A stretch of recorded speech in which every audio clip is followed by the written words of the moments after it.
Hyderabad UC 69 ward 4 की आवाम सरापा एहतजाज। Hesco के खिलाफ शदीद नारेबाजी। सख्त गर्मी में बिजली न होने की वजह से लोग शदीद अजियत में मुब्तला।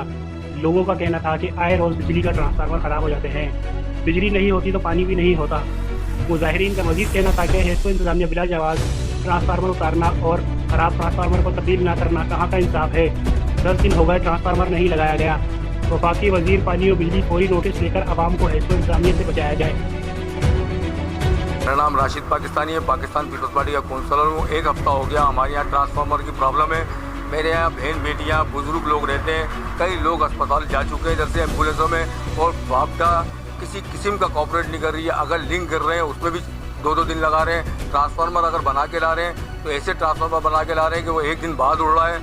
लोग कर्ब का शिकार हैं। लोग जो वफाकी गवर्नमेंट ने एक तो बजट का हमारे पर जो बम मारा है, हमारी रिक्वेस्ट है इमरान खान साहब से, एक काम करें कि हमारी यूसी को बम मार के उड़ा दें। आवाम बिल्कुल इतनी परेशान हो गई है, एक तो महंगाई से, ऊपर से ये लाइट से। तो ये पीपल्स पार्टी के साथ इस तरीके से मेरे वार्ड में तासुब हो रहा है। पीने का पानी नहीं है, लोगों के घरों में पानी नहीं है, परेशान बैठे हुए हैं। हम आवाम को अकेला नहीं छोड़ेंगे, चाहे इसके लिए आवाम के खातिर हमें हर किसी भी फोरम पे आवाज़ उठाना पड़े। ऑफिस में कंप्लेनें कर रहे हैं, हमारे लोग जा रहे हैं, हमारे हर तरीके से लोग जा रहे हैं, लेकिन कॉपरेट नहीं कर रहे। वो लाते हैं ट्रांसफार्मर ऐसा लगाते हैं दूसरे दिन ही खत्म हो जाता है वो ट्रांसफार्मर। अभी भी 3 ट्रांसफार्मर अर्बन अस्पताल का, क्या कहते हैं, बिलाल मस्जिद के सामने का और ज़ैनब प्लाजा का ट्रांसफार्मर किया हुआ है, कोई पुरसाने हाल नहीं। और चेयरमैन साहब के लिए मैं तारीफ करूँगा, चेयरमैन कॉपरेट जितना हो सका कर रहे हैं चेयरमैन UC 69 के, लेकिन जो वापटा हमारे साथ और वफाकी गवर्नमेंट हमारे साथ तासुब करी, ये गलत है। इसलिए हमें हर फोरम में जाऊँगा मैं, चाहे मुझे भूख हड़ताल पे बैठना पड़ जाए, कुछ भी हो जाए, पीपल्स पार्टी का हर कारकुन आवाम के साथ खड़ा हुआ है। मेरा नाम इलियास कुरैशी है, मैं ये 11 नंबर में रह रहा हूँ, C2 के ब्लॉक में। हमारे यहाँ के ये जो वफाकी गवर्नमेंट है या सूबाई गवर्नमेंट, हम चाह रहे हैं कि हमें कम से कम और कुछ ना दे, जहर ला दे, ताकि हम पी के और खामोशी से मर जाएँ।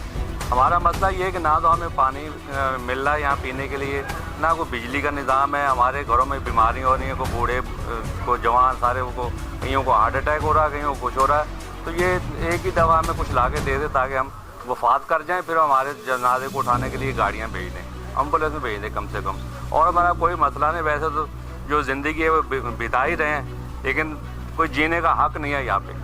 परेशानी हमें ज़्यादा ये है कि हमारे पास लाइट नहीं है। आज 8 दिन हो गए, 8 दिन हो गए हमारे ट्रांसफार्मर उड़े हुए को, लगा के जाते हैं फिर चले जाते हैं, कनेक्शन लगाने के लिए आते हैं तो 2 दिन गायब हो जाते हैं। ये पता नहीं क्या क्या मजाक बना रखा है इन लोगों ने यार।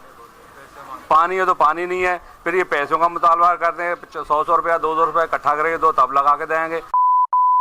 हम बिल नहीं देते क्या? हम बिल भी पेड करते हैं। बापडा काम से जो आपकी बात हुई है कि लोड ज़्यादा है, कल ऑपरेशन हुआ है मेरे इलाके में, खुले कुंडे मैंने खुद कटवाए और सऊद नाम का एलियस आए थे, उन्होंने कुंडे सारे काट के ले गए। एक कुंडा भी अभी आप चेक कर लें, साबित कर दें तो मैं आपको जो चोर की सज़ा वो